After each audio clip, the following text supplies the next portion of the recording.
along historic Beacon Street, Boston, Massachusetts. A tree-lined corner from which on a clear night one could look toward nearby Beacon Hill and easily determine whether the signal light showed 1 if by land, 2 if by sea. This is Emerson College. Landmarks of New England's historic past dot the nearby downtown area, but at Emerson, they are blazing new trails in education for today and for the future. The speech clinic at Emerson College has grown to be the largest center in New England, providing therapy for those with speech and hearing defects. The college is educating and training ever larger numbers of trained speech therapists, sending them out over the Northeast and into other sections of the country to carry on their important work. To the average person, speech is merely a matter of thinking out loud, but the individual with a speech or hearing handicap finds it a difficult and complicated task. First, to concentrate upon what is being said, then upon how to say it. The intensity of devotion must be admired in those who are fighting their way forward toward clearer speech. What prevents clear speech? The answer can be known only after examination. Admission to the clinic is preceded by a series of tests for speech and hearing. And after such medical and psychological examinations as may be advisable for the individual. If the major problem lies in the field of speech and hearing, and if the applicant will benefit from training, admission is granted. Those in need of subsequent medical examination and care are referred to suitable agencies and specialists. A young child learns to speak by imitating the sounds he hears. If hearing is faulty, speech may not develop at all without assistance from a qualified speech and hearing therapist. Improved techniques of therapy, advanced treatment by medical specialists, and new hearing aids all give promise that a life can be made normal and happy. The techniques of modern speech therapy are in great measure the work of Professor Emeritus Samuel Dowles Robbins, who organized Emerson's Department of Speech Pathology and Audiology in 1935. The clinic is named in his honor, in tribute to his international renown as a pioneer in speech pathology. Funds to establish the clinic were raised in 1953 by the Women's Committee of Emerson College, now known as Aid to Speech Therapy. Continuing interest in work of the clinic and in providing generous support occupies attention of the committee's honorary president and founder, Mrs. Cecil S. Rose, and other hard-working committee members, including Mrs. George Dorio, honorary vice chairman, all responsible for bringing the needs for funds before the New England public. In the spring, a committee-sponsored luncheon and a dazzling array of fashions at a formal showing launched the 1959 Aid to Speech Therapy Fund Drive. The crowded hotel main ballroom heard appeals by the president of the Women's Committee, Mrs. Herbert Margolis, and the clinic director, Miss Catherine C. Perry. Then the introduction by Mrs. Donald Avery of Emerson's president, Dr. S. Justice McKinley. All representing a fine combination of a clinic, a college, and a community group working together to bring rehabilitation services to children and adults with speech problems. To accomplish this, the clinic work has moved beyond its Beacon Street quarters. Miss Perry's staff of therapists and the advanced and graduate students provide regular instruction at 4 institutions throughout Greater Boston. One of these, the Daniel P. Hurd School in nearby Woburn.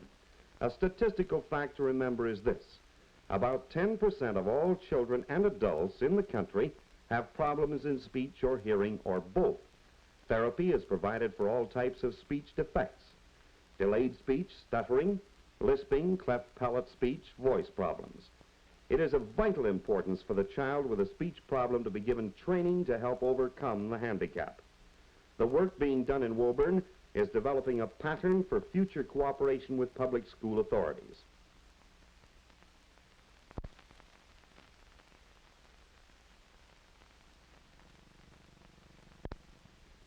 In nearby Cambridge, Holy Ghost Hospital has arranged for the Emerson Clinic therapist and aides to hold regular classes for permanent patients and those facing long periods of medical treatment.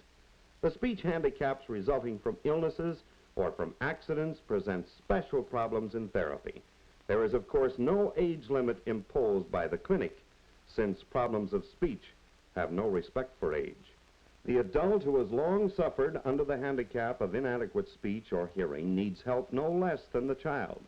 Rehabilitation can help return a patient to normal, happy life, to reemployment when illness ends or accident injuries heal. Research projects in this field of adult speech problems are badly needed.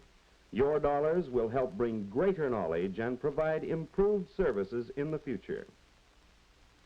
The training and experience gained here by Emerson students in therapy will be carried into their professional work in years to come when they begin their service at centers across the country.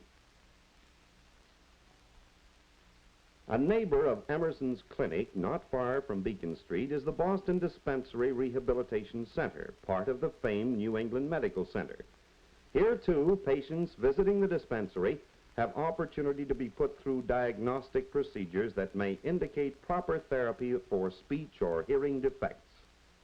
Not all cases are severe, but a need for rehabilitation services may frequently be found in regular examination of the dispensary patients. No matter what the age, it is important that hearing loss be discovered as early as possible and the extent of impairment be determined. Close cooperation with medical specialists at the Boston Dispensary gives all patients assurance of skillful treatment of their problems. Services of the Emerson Clinic staff therapists are available on regular schedule in the dispensary quarters, extending the range of clinic service to the community.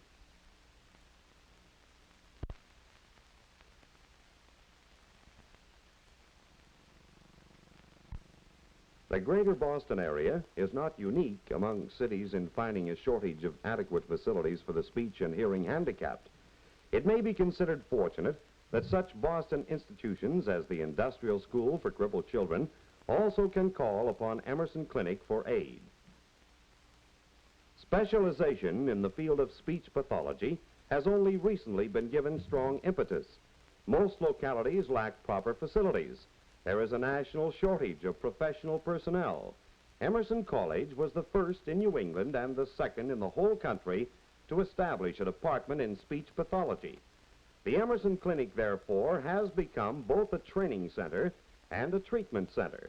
The work done at the clinic on Beacon Street and the heavy schedule of visits to 4 scattered sections of the greater Boston area have combined to give it first rank in all of New England.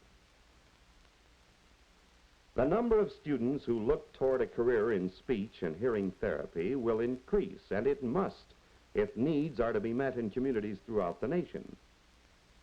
The handicapped may be found in any locality.